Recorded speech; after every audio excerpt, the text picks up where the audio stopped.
Os Estados Unidos é sem dúvida a maior potência audiovisual atualmente. Não pelo número de produções ou pela qualidade, mas sim pela influência cultural que o cinema hollywoodiano tem, o soft power. Então, soft power, né, se a gente fosse traduzir literalmente, seria, né, poder brando, poder mais macio. É uma forma de um país impor seus valores, sua cultura,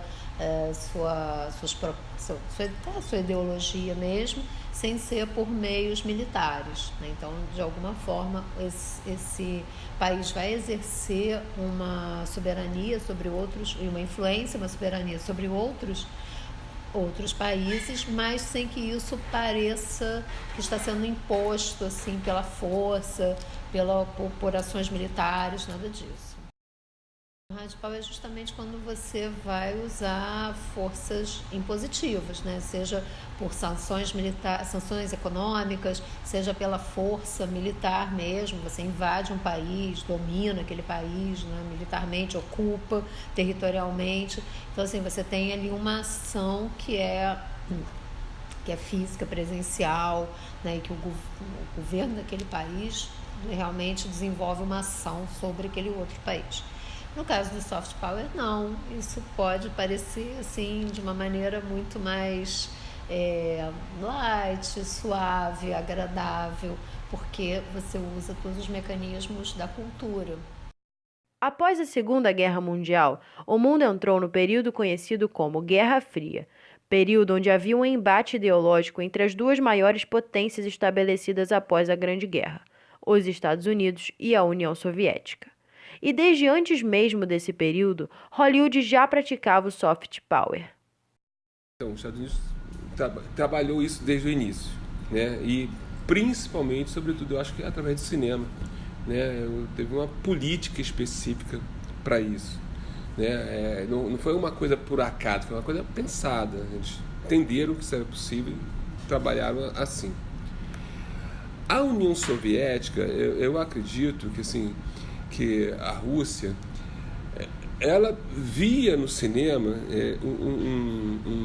um instrumento muito mais interno, né, de consolidação da ideologia socialista, comunista, muito mais para levar para dentro da União Soviética do que para levar para fora.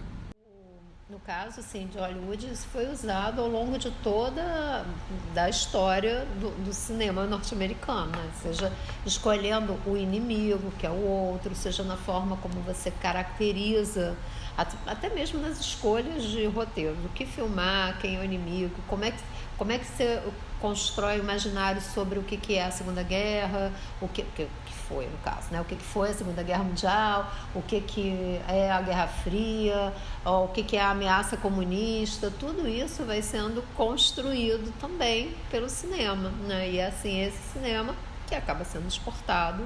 E é curioso que a gente vê assim, acompanhando, né, os filmes norte-americanos, durante a Guerra Fria o inimigo era sempre o soviético. Se a gente olha os filmes de ação, isso é muito clássico.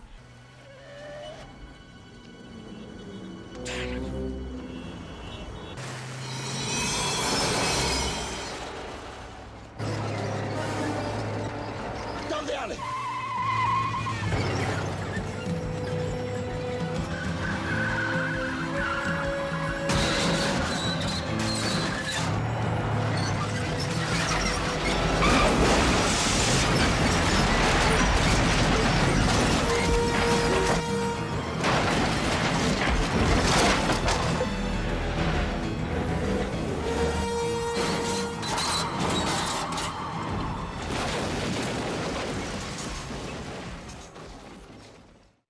Por mais que seja notória a influência norte-americana, haviam altos e baixos desse impacto do cinema hollywoodiano na Guerra Fria.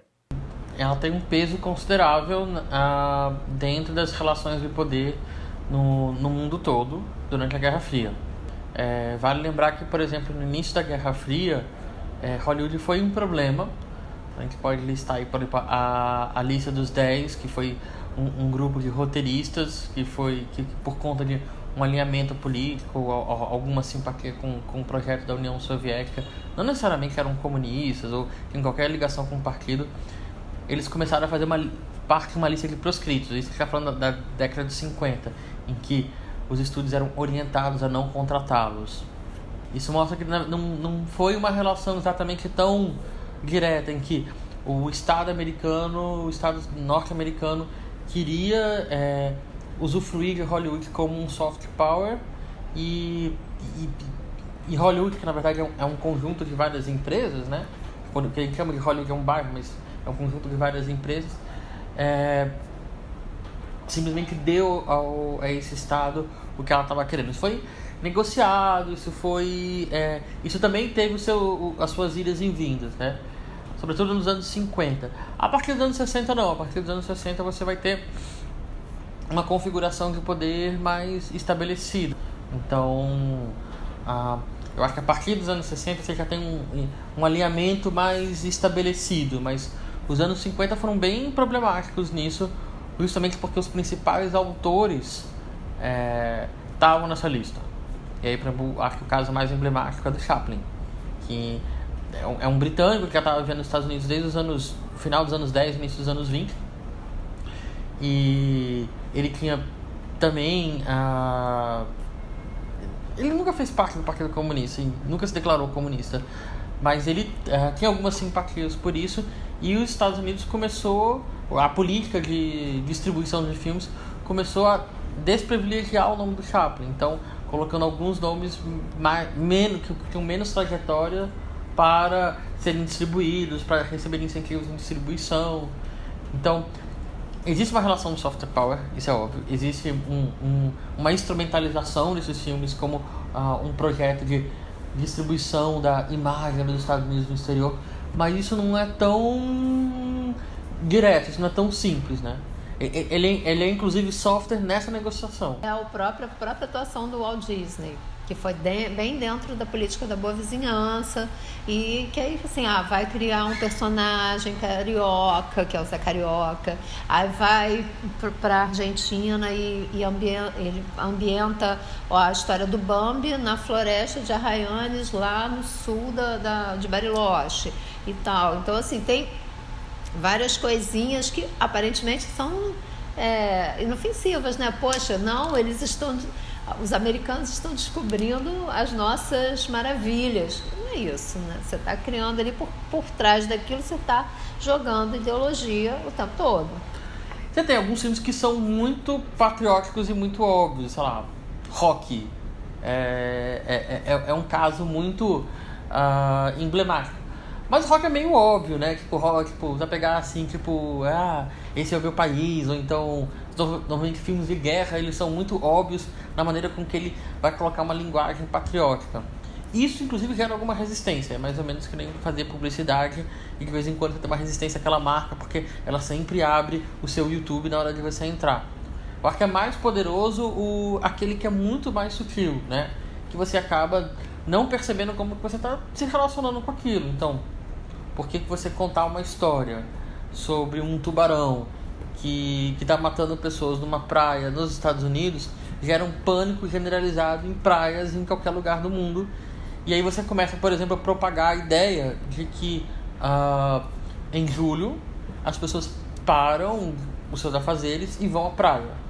É uma coisa muito própria do Brasil também, mas, por exemplo, não é uma coisa própria da Argentina, sabe? É uma forma de você distribuir, uma forma de usufruir das férias, que é uma forma muito praiana, inclusive para locais que não tem praias. Então, eu acho que, ou então, talvez o mais óbvio seja a festa de Natal. O quanto que a gente usufruiu, a gente incorporou práticas de comemoração do Natal que começaram a ser nos Estados Unidos no início do século XX e hoje fazem parte da nossa cultura, desde, por exemplo, montar uma árvore de Natal nas nossas casas, que é um pinheiro, que é uma árvore que tem pouquíssimos locais no Brasil, mas a gente faz questão de ou comprar um pinheiro vivo, ou então comprar um pinheiro artificial, enfeitar uma árvore com uma figura lendária, que é o São Nicolau, na verdade ele é russo, mas que acabou sendo transformado nessa coisa que a gente chama de Papai Noel. Mas o quanto que isso, que era uma prática super não vou dizer super comum, mas que ela começa no início do século XX nos Estados Unidos e que nos anos 50 o mundo todo já incorpora essa forma de comemorar o Natal. Tipo, a prática de dar presentes. E isso é tão poderoso, por exemplo, vai falar sobre história das religiões. A principal data comemorativa da religião católica, não vou falar cristã, mas católica, era a Páscoa até o início do século XX. E a maneira com que isso é propagado faz com que, inclusive, a gente vire esse jogo. Hoje a principal data comemorativa da religião, do catolicismo é o Natal. E ele é praticado com isso, com a troca de presentes, com essa coisa do enfeite da árvore. Isso é algo que a gente acabou incorporando. Isso é um super sucesso do soft power. E aí, por exemplo, você vai ver em discursos anticomunistas nos anos 70, alguma coisa como: se você aderir ao comunismo, se você for um país comunista, não tem festa de Natal, as pessoas não colocam presentes em volta da árvore. Mas ninguém raciocina, independente de ser verdadeiro ou falso ou não. Tipo, eu acho que vale a pena sempre, em vez de falar isso, ir lá e pesquisar como é que as pessoas comemoram o Natal, mas como que a gente começou a incorporar essa prática de comemorar, de pensar o Natal dessa forma. E como que, sei lá, hoje a gente naturaliza, parece que é o nosso Natal. Nessa perspectiva, sabemos que a influência americana perpetua até hoje, mas não se limita apenas ao período da Guerra Fria e nem mesmo apenas ao cinema. Mas depois da Guerra Fria, você não, né, principalmente depois do fim da União Soviética, da queda do Muro de Berlim, isso some um pouco. E aí você começa a ver aparecendo quem? O árabe, depois aparece o oriental, assim, o chinês. Então, você pega um filme hoje de ação, invariavelmente vai ter lá um inimigo caracterizado mais como, às vezes como árabe, às vezes como oriental, tal, depende um pouquinho do interesse. E isso corresponde sempre a países que estão, de alguma forma, em conflito com os Estados Unidos, né? Ou que os Estados Unidos têm um interesse em subjugar de alguma forma. Então, eu acho que sim, ainda tem, pelo menos, não sei se a mesma influência que tem, porque já, né, isso eu acho que mudou um pouco, mas eu acho que ainda tem, sim, bastante. Eu não consigo identificar hoje uma instrumentalização tão direta, assim. Então, assim, eu acho que durante a Segunda Guerra Mundial e durante a Guerra Fria, você teve uma congruência para um único tema, para um único debate, né? Ou que era a questão capitalismo versus comunismo no caso da Guerra Fria e a questão contra o nazismo, né? Contra o fascismo na Segunda Guerra Mundial.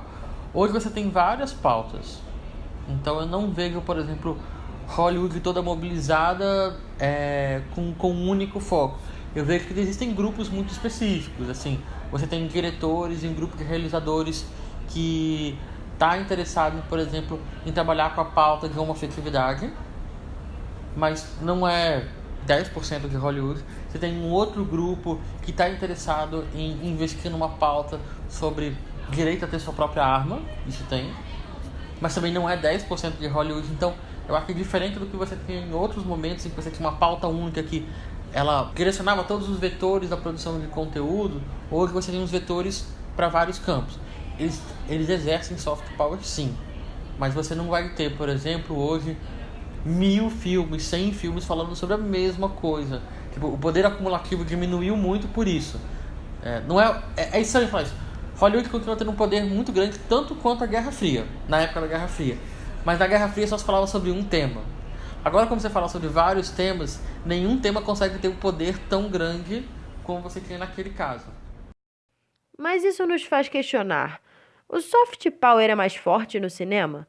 Qual seria o diferencial do cinema nessa questão? Não exatamente algo próprio do cinema. Você vai... em qualquer obra de arte, você tem uma projeção da sua representação do mundo. Então, se você pegar, por exemplo, Júlio Verne, você vai conseguir ali encontrar parâmetros do positivismo francês no final do século XIX, dessa ode ao cientificismo. Então, quando a gente faz um filme aqui, quando a gente faz uma peça de teatro, está falando muito sobre nós. Então, que você ia ter marcas, vestígios do American Way of Life, ou da forma de percepção de mundo daquelas pessoas, isso estava intrínseco à obra. Eu acho que o grande projeto foi a distribuição. O grande projeto, na verdade, foi você fazer questão de fazer com que um filme dos Estados Unidos fosse visto no Japão, e mais do que isso, que os japoneses conhecessem mais a obra, sei lá, do Spielberg do que a própria obra de um diretor japonês que está ali circulando. Então, isso foi muito poderoso. A ideia é que em algum momento o American Way of Life vai se tornar mais comum para nós. A gente vai se sentir mais identificado e representado por esse American Way of Life do que pelas nossas próprias nuances. Então, reflexos disso, por exemplo, são que hoje talvez a gente conheça mais sobre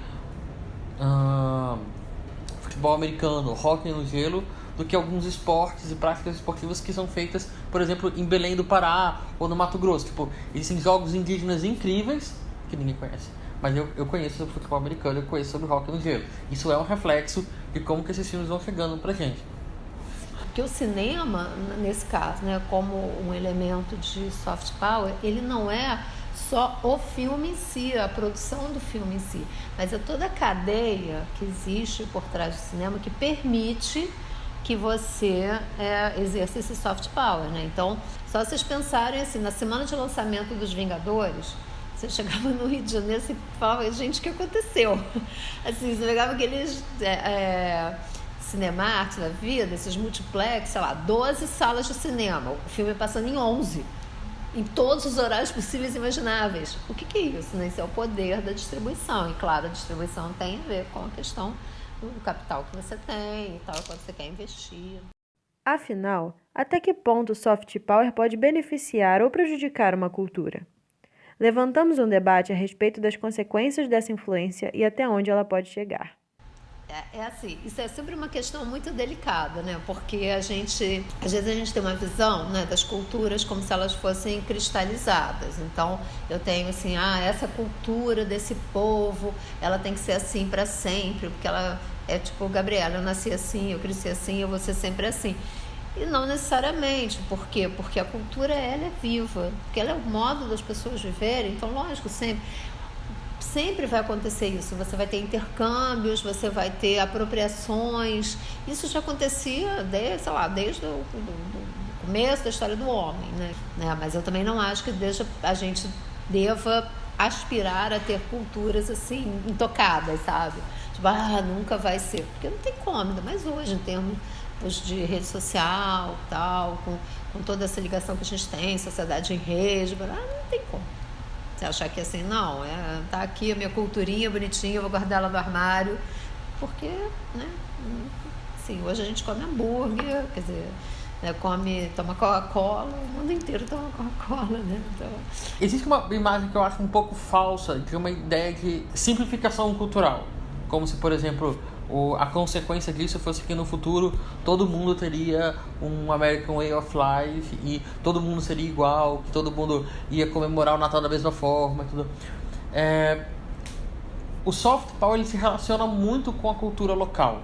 Então, o hibridismo ele é muito próprio dessa relação. Você absorve aquela cultura dos Estados Unidos e você vai devolver ela com um jeito muito brasileiro. O resultado de um processo de hegemonia cultural são várias múltiplas combinações. Tipo, o jeito brasileiro de absorver a cultura americana é diferente do jeito italiano. E isso está nos mínimos detalhes. Tipo, aqui a gente tem o McChicken e a gente não mudou o nome. Mas, por exemplo, você vai no lugar na Argentina tem o McPollo, que eles alteram, fica Mac frango lá. E lá eles têm uma cultura muito forte do frango empanado. Então, tipo, enquanto que aqui a nossa carne de frango é servida de forma diferente, por exemplo, no Uruguai, e é o mesmo McDonald's, sabe, o mesmo cardápio. Então, a gente também incorpora isso de forma diferente. A consequência é negativa?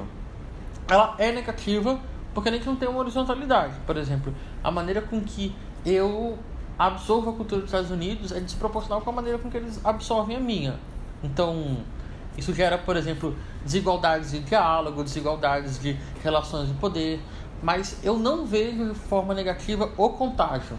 Eu acho que, por exemplo, eu só sou brasileiro, se é que a gente consegue falar de uma cultura brasileira, porque eu sou um cruzamento de várias culturas. Tipo, o Gabriel tá aqui nesse momento porque os índios Kraô fizeram alguma coisa há 400 anos atrás. Uma população negra do continente africano, que depois foi para Cabo Verde, depois veio para o Brasil, está aqui, está em mim. Uma população portuguesa, espanhola também está aqui em mim. Então, assim, a nossa cultura, ela não tem esse aspecto puro, sabe? Então, essa coisa de, meu Deus, os imigrantes estão vindo, e a gente vai mudar. Sim, a gente vai mudar por conta deles, e a gente está sempre mudando. E esse contágio, ele é poderoso. Ele é ruim porque ele não é balanceado. Porque existe, por exemplo, a cada, 1% que eu consigo dar para os Estados Unidos da cultura brasileira, eu recebo 80 deles. E essa desproporcionalidade é muito ruim. Porque faz com que eu entenda perfeitamente os códigos deles e eles não entendam os meus. Então, eu consigo ir para os Estados Unidos hoje, para Nova York, comer um hot dog e andar pro Manhattan. E eu mesmo nunca tendo colocado os pés em Nova York, eu sei dizer o nome das ruas daquela cidade, e eles não fazem a mínima ideia que existe Recife. Então, isso é um problema. Mas não é um problema eu saber da cultura deles. Seria legal que eles soubessem da minha tanto quanto eu sei da deles. Acho que essa troca ia ser muito poderosa.